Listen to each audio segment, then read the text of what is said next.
Bienvenidos a Tijuana.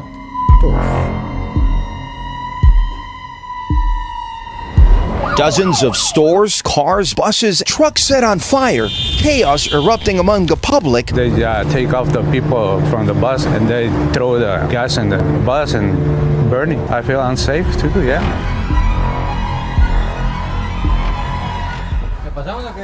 Para allá. Esto nomás es para precaución de la familia, para que no entren. Aquí hay niños, ¿sí te diste cuenta? Son chicas porque no para la calle. Se mueva de todo.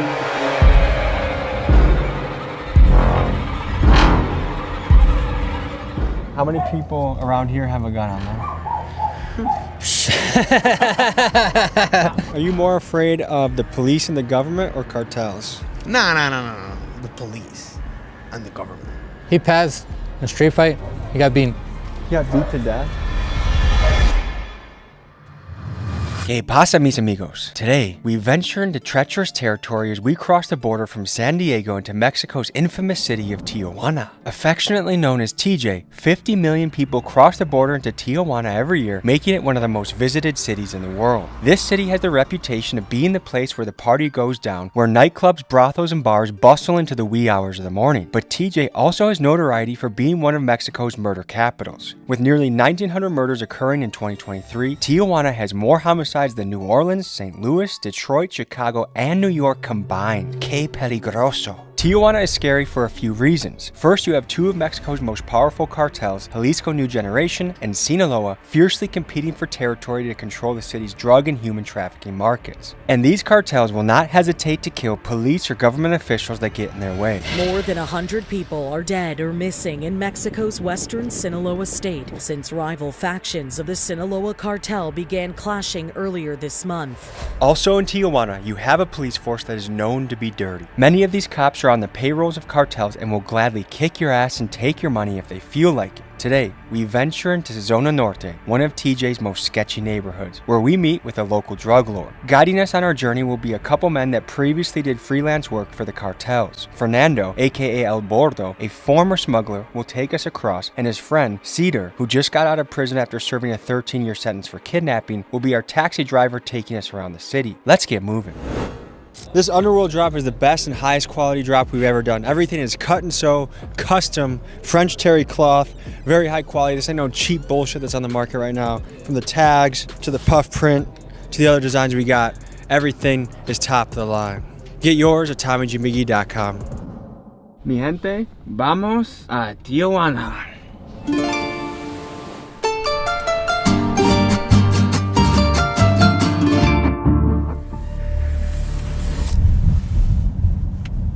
The fuck is going on over here? Smuggling? Holy crap. When we go to the hood, yes, we're out of our element, but we know the language, we know what's going on. We've been doing enough of them to read the situation and be able to figure things out. Here, I'm not gonna be able to understand a lot of what's being said. I don't know who's who. I don't know what to look for. We are talking about millions of dollars of business between the human smuggling, narcotics, sex business, guns. I mean, everything you can think of. This is one of the hot spots that flows through. We also have to know what we're walking into as far as Tijuana police. They have a notoriously corrupt reputation. Shakedowns are common. They can beat the fuck out of you. How you doing? Tommy. Nice to meet you. I initially found Fernando on Johnny Mitchell's channel, The Connect, and I also extensively listened to his podcast episode with Ben Gagnon. He's done a wide variety of freelance jobs for cartels, but he mostly specialized in smuggling, getting people across the border. Fernando is the guy that I'm trusting to bring us into the sketchy parts of Tijuana safely. How sketchy is this shit we're about to be doing? It's not really that sketchy, to be honest. Is it like the hoods in America where shit mostly goes down at night and late into the morning? Or It shit can happen anytime here. There's a lot of hits happening in the morning because that's when they catch people coming out their houses, going to work, or going, starting the day off and stuff. is it true that a lot of sicarios are on meth and crack? Oh yeah, many are. Many get paid that way. To give us a taste of the cartel world we would be surrounded by in Tijuana, we spoke with a man in San Diego who now is a business owner, but previously was a cartel member and narcotraficante. Here's what he said. Dígame sobre las cosas que haces en el pasado para el cartel. Vivíamos en una colonia, en esa colonia nos dedicamos a lo que es a las tienditas de droga. Cuando caía neblina, lo que es los tiempos de neblina, subíamos lo que son los pollos, ahí en el aeropuerto. Lo que pasa que yo tuve una infancia muy dura, entonces mis amistades desde antes eran más grandes que yo, que trabajaban para el cartel de Tijuana. Se me hizo fácil, como todo joven, empezar ese ambiente. Desde chico, a los 15 años ya vivía solo, ya tenía mis propias tiendas. Muchas amistades al lado de mí se drogaban y se pasaban enfrente de mí. Después fue creciendo. ¿En qué forma? Fui conociendo a más señores más importantes que me indicaban a querer yo guardar cosas en los carros para poder cruzarlos. Fue cuando fue incrementando el negocio. What were ways that you would stash drugs in vehicles? How would you do it? Muchos manejábamos en los aire condition. Empezamos con marihuana, con poquita, pero teníamos de 5 o 6 carros diarios. Entonces a nosotros nos pagaban por guardar, cuidar y hacer el trabajo del cartel de Tijuana. How much could you make in a day when you're sending 5 or 6 cars across the border? Vendíamos la libra acá, a nosotros nos la daban a 250 y aquí la vendíamos a 300, 310. Era poco lo que ganamos los trabajadores. Dígame sobre el proceso a secuestro una persona que no paga. La verdad, sincero, nosotros nos manteníamos leales a la empresa, pero había personas que se dedicaban a eso, que era de que se robaban droga o no estaban con otro tipo de cartel. What would make you kidnap somebody? En nuestra colonia había gente que llegaba, que no era de ahí, entonces trabajaba y teníamos que ir por él, porque ahí en esa colonia no se podía trabajar si no era nuestro cartel. Now that you're out of the life, how much more relaxed do you feel living? It's good, bro. Estoy yendo a la iglesia, pero yo soy el mismo crazy, you know what I mean? Pero no more business, no more, porque my life is good.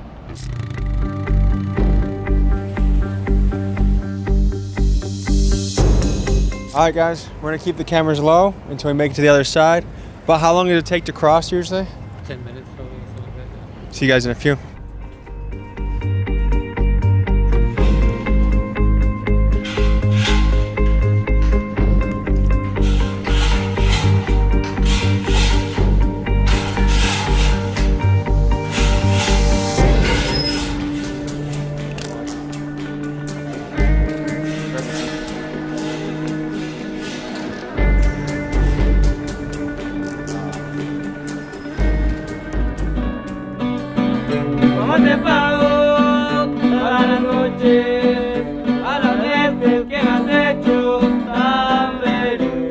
They barely checked us. I was expecting a lot more. Most of the time it's nothing, but sometimes the dick is in there, you know, or you're an ass or something. You used to smuggle people across the border. Yeah, through here. So we are in the murder capital of Mexico, one of them. Is that something that you came across when you're in your time here? Like everybody knows it. These are my 2 friends that got killed.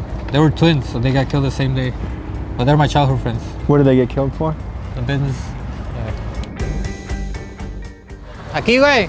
Hey, ¿qué pasa? Hey, ¿qué pasa? ¿Cómo No hablan está? español casi, güey. Me llamo Tomás. Tomás. Miguel. Miguel. Keegan. ¿Cómo? Keegan. Keegan. Yeah. El más gringo nombre en historia. He looks like you guys. Santiago Tijuano. Cedar is a wild man. He got sent to prison for aggravated robbery, aggravated kidnapping, and being part of organized crime. While in the Tijuana penitentiary, he effectively ran the internal drug trade and had to stand his ground when outside cartel members threatened him and wanted to take over his business. He got out recently and got into taxi driving to pay his bills and start his new life as a free man.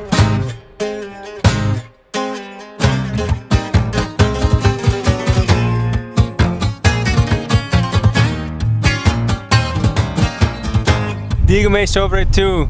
Pues yo soy un personaje que soy de aquí de Tijuana, ¿verdad?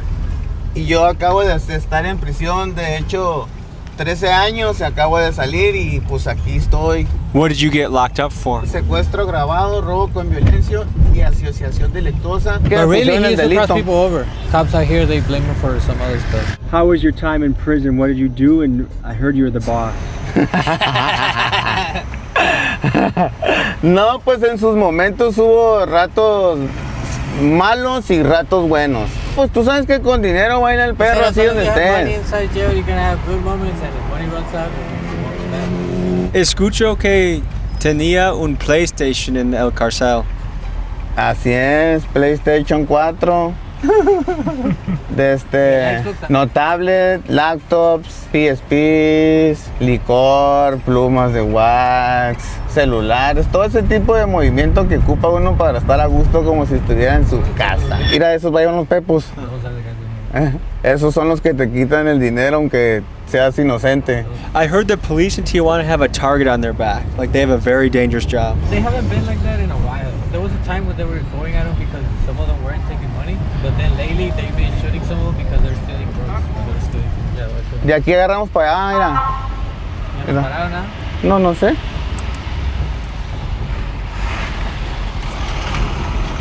So, ¿Todo bien? Sí. ¿cómo está? ¿Quién tomó video o foto de la patrulla? No, hacen videos de blog de YouTube, pero no grabamos la patrulla, él venía grabando la calle. Ah, ok. Sí, no, todo bien.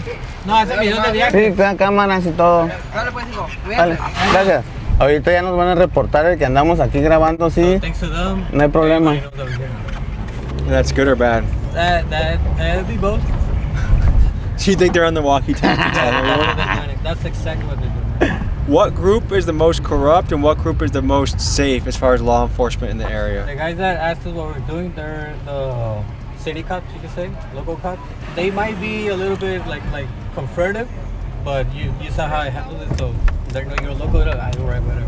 But the state cops, they're a little bit more on the power trip.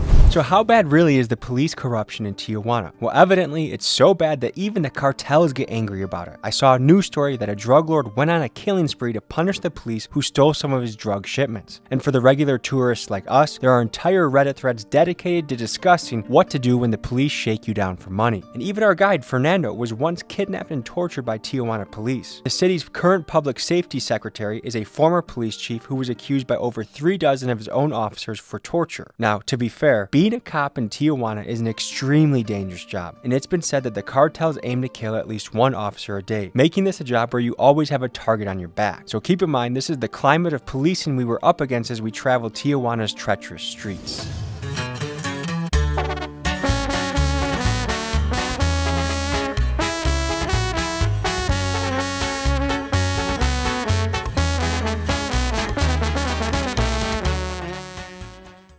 When I was young, this used to be all dirt, and eventually the government started fixing it up and everything, but they never really did a good job until a guy used to work for Don Sergio that he passed already.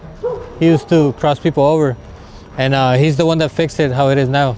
Don Sergio was your mentor, right? Yeah, kind of like, He's the guy that you I started working with him. for, right? Yeah, I did a lot of stuff for him, and he was a really fan of helping out the community and soccer. It was for the kids, you know, it was for the community. I mean, in the finals, we have like bands playing here for the community and stuff like that. So yeah, Don Sergio, you really put up for this. I mean, they kind of held it a little bit together, but as you can see, you know. Oh, shit. El más fuerte gringo en Tijuana. Ay, no creo que los volvé. Oh. 16 de paisa. ¿Es that Santa Muerte? En la Santa Muerte. ¿Por qué?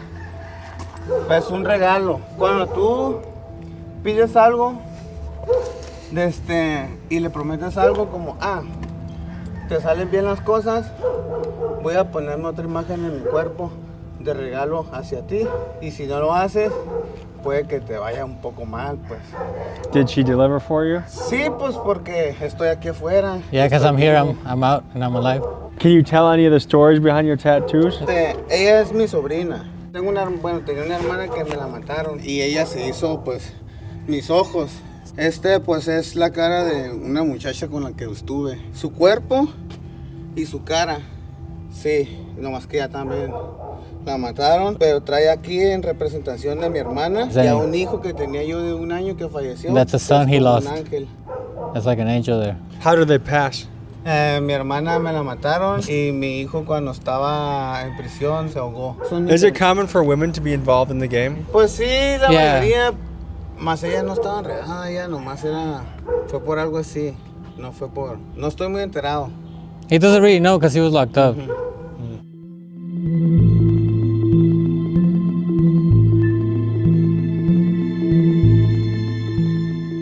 ¿Cuántos años años tienes cuando entrar a la vida de el calle y cartel? De la calle, desde los 10 años. ¿Qué tipos de trabajos haces cuando tienes 10 años? Sí, no, 10 años es pura calle. Ya de 12 a 15, pues ya es más. Robando gringos. Al pasón rozón, un gringo, un pescuezazo.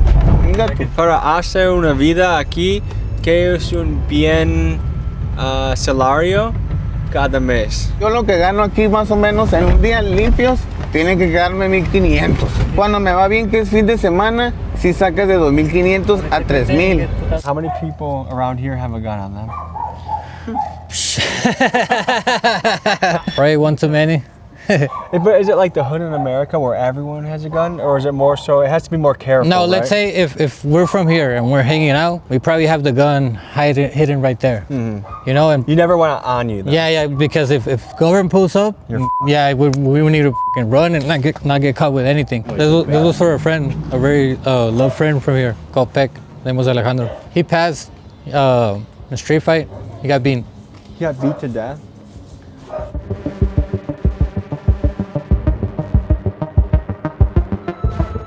So this is like a little maze. Yeah, but we know it. So there's a line of a song that comes to mind when I see stuff like this. There's a rapper named Immortal Technique, and he said, I've heard of him, yeah, I've heard. where things aren't half as nice, it makes the hood in America look like paradise. What do you think about that? Yeah, I mean, I always tell people, and when I'm in America, like LA or some dangerous hoods, I'm like, look, my respects to your hoods. I know you guys are dangerous, are really about it, but I feel safe in America. Anywhere I'm at, anywhere the grimiest hood, I'm gonna feel safe because well, this is where I came from, you know.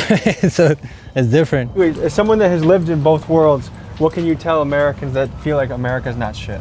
Just how broken the system is here. Like, it's hard to get medical. My friends, bro, when they killed him right here a few blocks up, they were laying there for like an hour and a half before anybody came to pick them up. And cops drove by. I don't know if you see online people in America, they're like, America sucks, it's a terrible place, kind of a thing.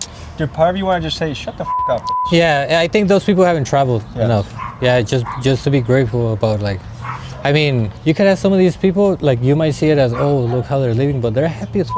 You know what I mean? They got their family, they got their little house, they got their community that loves them around them, you know. If it wasn't for the system, if it wasn't for, like, the corruption and stuff like that, it would be great. ¿Está caliente para allá arriba o qué? Allá arriba, no, güey. You wanna go? Whatever you want to do? Yeah, let's go.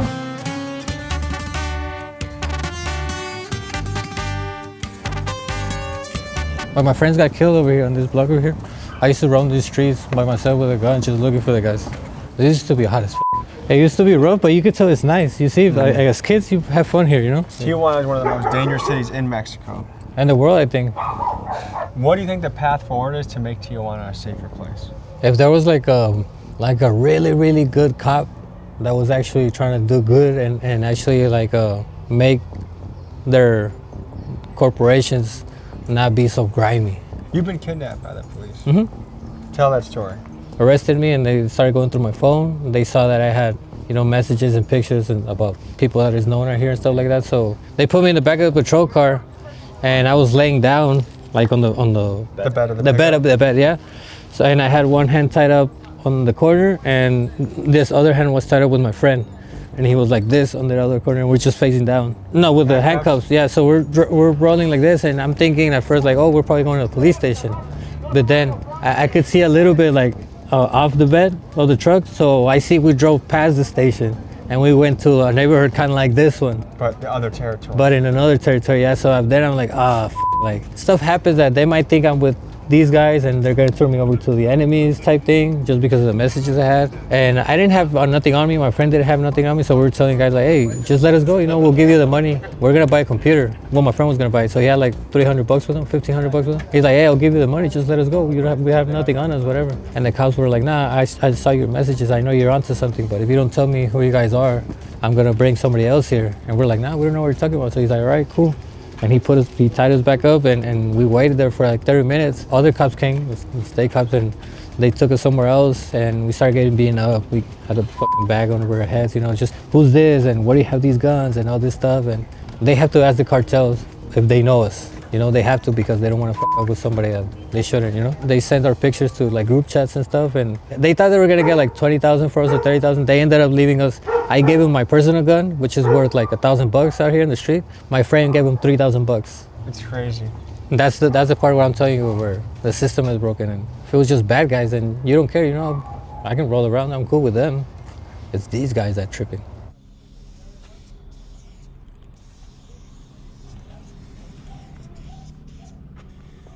One thing I've noticed in traveling is some of the roughest places I've been have the best hospitality. I've noticed that too. Because people can empathize better, I think, with pain and struggle and shit like that. You like that outdoor dining set? Very fancy, huh? Yeah, you want to car up here? What?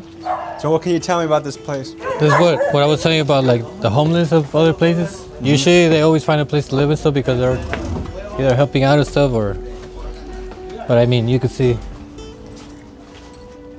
Yeah, it's rough up here.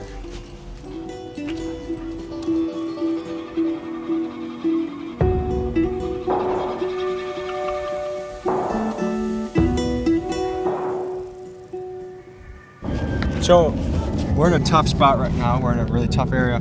If someone doesn't have a job in Tijuana, how hard is it to find employment? There's a lot of commercial work. You know, it's hard if you have like felonies and stuff like that. Like because everywhere they ask for no felonies and stuff like that. But there's, like I said, there's a lot of work like by commission or sales. Like you could set up your own shop outside your house. You know, people find a way. If you want to work, you're gonna find a way. You know. By the time this episode gets aired, it's gonna be 2025. ¿Qué es un meta de 2025 para tú? Okay, he wants to grow his channel on YouTube and just show the things that he has to teach other people, like what he learned over the years, you know, in jail and stuff like that, and make a positive image now. And is it hard to leave doing business with the cartel? Like, is it scary to leave that life? Are you in fear of getting killed? Nah, it's easier when you get a job and you get stuff to distract your mind out, because if not, you're gonna be thinking of going back and doing. But it's not like the group. No, they're not. Nobody's chasing you. No. It's just business. It's not like a So game. someone can pretty much leave whenever they want. Yeah, if you're not in debt with anybody, if you're not, you know, yeah, you could leave whenever you want. You could stop whenever you want. Yeah. From an outside perspective, there's so much violence happening in Tijuana that it feels like people would want to leave and go somewhere else. You think that's the case, or what keeps someone here? No, nada es como parece. Because it's not how it sounds. When we're doing good, problems don't fuck with us, really, you know? Anyone that we told we were going to Tijuana, they're like, oh, you're going to go die, huh? Why do you think that is? Because all they read about is the news, you know? You don't, I mean, even if you're a fan of the news, you don't look for the positive news. You're reading the tragic news, you're reading the shootings, all of that, you know? Might be time to get a little bit deeper. Is it time to go to Zona Norte? Yeah, you might get to see some stuff out there because they stay active. They're more active, yeah. Should we go interview those guys? Yeah, let's go. Let's go. Vamos.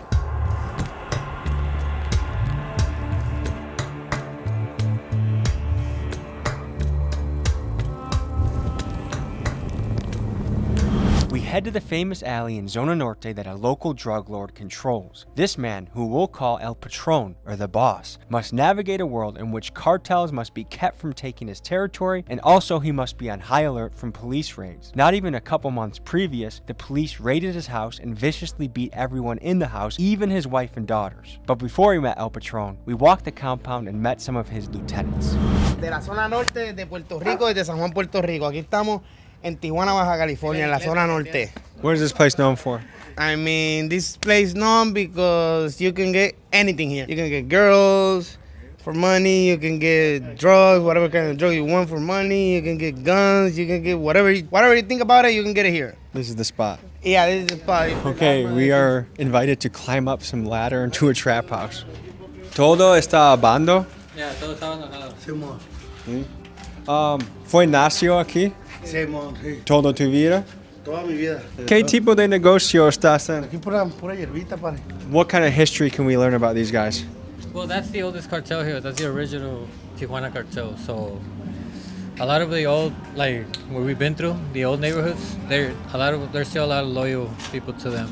Even though like the family is not really involved in it, it's mostly new generation people that kept the name and the brand.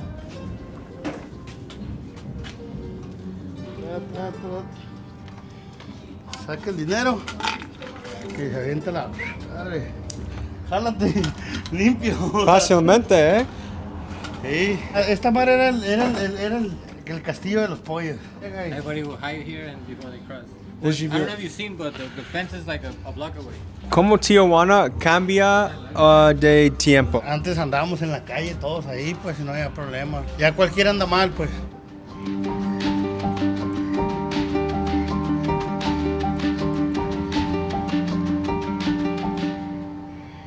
Tell me about the place that we are, what it means to you. Everything, I mean, this is the place I live. Have you always been in this business? Yeah, my father in Puerto Rico was in this business, my grandpa. What do you have to do to run an effective trap so you're not getting raided every day? You gotta look out a lot for the cops, because cops in here, they just come to get the money. They just want the money. Corrupts. They're motherfuckers here. How has fentanyl changed the game? It's more dangerous. They will lock you up in jail for it. I was hooked up in Feni a couple of years, like 4 years. Are you more afraid of the police and the government or cartels? No. The police and the government. That's so crazy to me to hear. 100%. I am more afraid of the police. It's a rough system. Government here, like in USA, is a little bit more light. They'll take more money out of you, but it's lighter, lighter. In here, it's crazy. Estoy buscando para un trabajo y conozco que quiero trabajar. Hong Kong, ¿tú? No, you need to go to Premier. Premier es para hombres. Ajá. ¿Visitas Hong Kong? Sí. ¿Para mujeres? Sí. ¿Está divertido? Demasiado, sí. I like girls too. Yo también. Nah, nice. Are you from this area? All my life. Yeah? How has it changed over time? Everything is the same. You see cops, weird people, crazy people, normal people, that guy here. Will cops beat the shit out of a woman? And hit. And everything. It's normal here. Have you gotten beat up by a cop? Sí, for sure. ¿Para qué? Por metiche. ¿Cuándo ocurrido? Like 3 weeks. 3 weeks ago? Everybody, all the homies. Everyone here got their ass kicked? Yeah, little girls. Not me, I wasn't here. Wait, even kids got their ass kicked? The kid didn't get beat up, but he was standing in the corner like this, 3-year-old. While the rest of the family got beat up? Yeah. Mucha gente que yo hablo con, hey, voy a visitar Tijuana. No, muy peligroso. ¿Qué puede decir a ellos? Sí, peligroso. ¿Sí? Sí, pero necesitas llegar con gente de Tijuana y tú muy seguro, ¿verdad?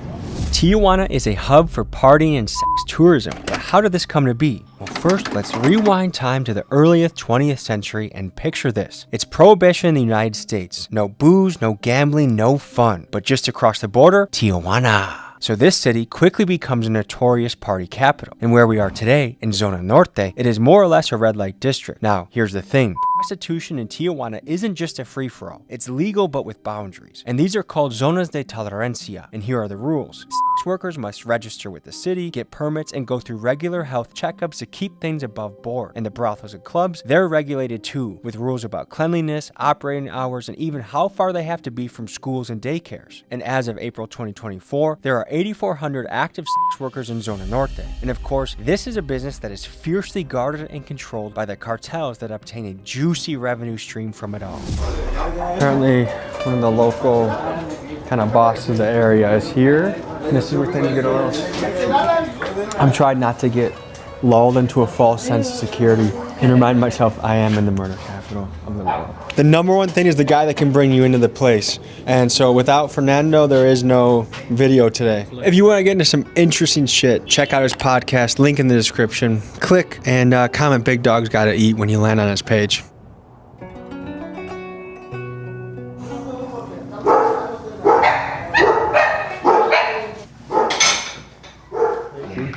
Porque son para la calle. Son nuevas,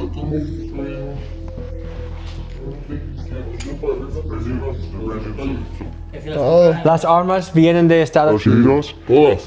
Leo un tweet de el presidente mexicano. Ella diga que 60% de armas en México son de Estados Unidos. Como el 90%. 90.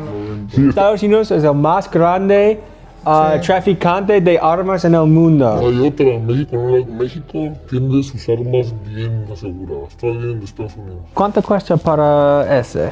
Esta, 1500, esta 1300, por ser una más baja. Varían los precios, ¿verdad? Depende del cliente. Este 1500, 1700, 1800. Sin contar las balas. Cada bala te viene saliendo en $2. Describe tu trabajo. Somos gente normal. Somos gente que vive como estudiados, pero no lo estamos. Tenemos la economía de un estudiado, pero no lo somos. Pero tampoco somos violentos ni nada. Es un comercio. Si no lo hacemos nosotros, lo hace otra persona. Esto es protección. ¿Qué parte de tu negocio recibe más dinero? Las drogas, smuggling, traficante, Yo soy aquí pura marihuana. Yo soy el dueño de un cierto punto donde se vende pura marihuana. Pero ahí hay otro que vende cristal, ahí hay otro que vende fentanilo. O sea, aquí hay de todo. Yo soy pura marihuana.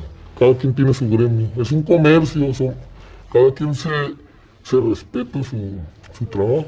¿Piensas que tienes un trabajo peligroso? Sí. Describe esto. Pues es tan peligroso que tengo 4 tiros en mi cuerpo. ¿Por enemigos, policía? No, la policía, nosotros somos pura marihuana. La marihuana ya está a punto de legalizarse. Cualquiera, los policías andan sobre fentanilo, la chiva que se llama heroína, andan sobre eso porque son los que dejan las muertes dígame cómo fentanyl cambia el partido de drogas. El fentanilo cambió tanto a todo. Antes un globo de 50 pesos era una madrecita cuando la droga era afedrín.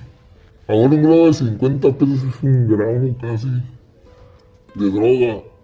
Fíjate todo lo que ha cambiado. Son más adictos, pues. Tienen más con qué drogarse. Pero les dan más. Es de que es más malo, más chimuelos. Todo el chimuelo que mires es drogadicto de esa madre. Señor Trump dice que Estados Unidos va a tener guerra con los carteles de México. ¿Escucho de esto? Sí. ¿Qué piensas sobre esto? Está bien. Crimen organizado que narcotráfico. El narcotraficante es el que tiene dinero, el que siembra, el que transporta, el que mueve el pueblo con la economía.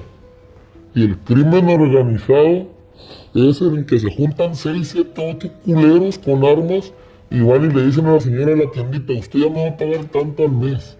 Y usted tanto y tanto. Y esos güeyes se fortalecen tanto sin hacer nada. Y mucha gente confunde el narcotráfico con el crimen organizado. Donde llega un narcotraficante, la gente, ¿cómo está, señor? Sabe que va a comer, sabe que va a haber algo ahí. Cuando llega un güey del crimen organizado, la gente agacha la mirada, se va. Tienen miedo, pues. Para yo. Esto nomás es para precaución de la familia, para que no entren. Aquí hay niños, ¿sí te diste cuenta? It's for protection because we got kids, there's families around here, so it's only for protection, it's not really for... Muchos niños salen a jugar, estamos en México. ¿Tienes mucho miedo a policía entrar? Piso de verga! Y ya ha llegado, muchas veces. Me cobraron cámaras, yo tengo cámaras en mi casa. De hecho, hace poco llegaron dinero, pues. Se les da dinero y se van. ¿Ellos conocen que tú venden? Sí, ellos saben. Piensa que va afuera cuidando, uno afuera. Yo uso que nomás te fías y tú te vayas con ellos.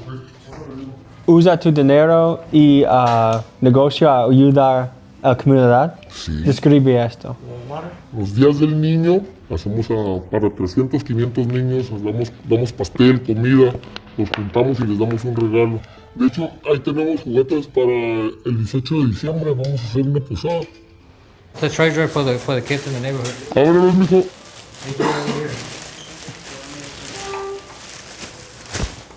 Apenas nos están llegando, de aquí al 18, si andan por aquí, lo hacemos en grande, para todo el barrio va. Mira, todo esto es para regalar, Mira, aquí hay juguetes también, mira. Es muy generoso, ¿sí? ¿Qué precauciones tomas para quitar tu familia seguro? Están cuidando. Hay reglas con carteles, Mujeres, no. Niños, no. ¿Sí? Ni mujeres ni niños. Pero una cosa que no entiendo de los carteles es la tortura. ¿Por qué usa tortura mucho? Nosotros somos así amigos, empezamos el cartel, después la misma avaricia nos separa y nos hacemos enemigos todos, y todos sabemos todo de todos. Ponle que seamos 3, salimos mal, ¿verdad? Tú eres el más débil, los dos te vamos a ir a buscar primero a ti. Quien te agarre primero te va a sacar la información del otro güey. Basically, people are not afraid of getting shot in the head. You know that would be the easy way out. But that's why you inflict torture. You know you don't want to go to torture. You know, if they say you're gonna get shot in the head, that's like, I'm not really gonna feel that. You know. ¿Tienes mucho estresado durante el día o es tranquilo? Es costumbre, ya te acostumbras. De repente estás comiendo y el corazón empieza a latir, pero ¿qué haces? Es la vida. Pero con un beneficio, con un propósito siempre, ¿eh? Esto va a continuar, pero si yo me muero, mi hijo ya no va a ser el patrón. Esta es su manera a tus niños no seguir en la vida. No tiene herencia, aquí con nosotros no tiene herencia, mis trabajadores no se drogan, no nada. Tú tienes un parte de ciudad muy bien por negocios, ¿sí? Que con frecuencia necesitas defender tu territorio porque otros hombres quieren. Cada 2-3 años llega un güey que quiere el barrio. Como puede ser en un año un tiroteo, en una semana hay un putero. Gracias por tu hospitalidad en zona norte. Con mucho gusto, señor. Están en su casa, ya saben, del barrio. Bueno. Bienvenidos cuando quieran. Mi gente, muchas gracias para mirar. Adiós.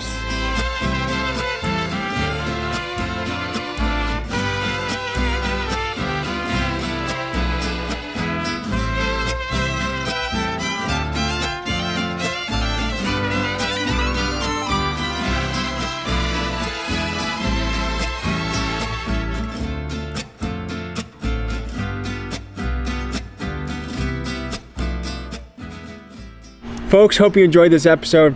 You want to watch another? Here. You want to subscribe? Over here. See you next week.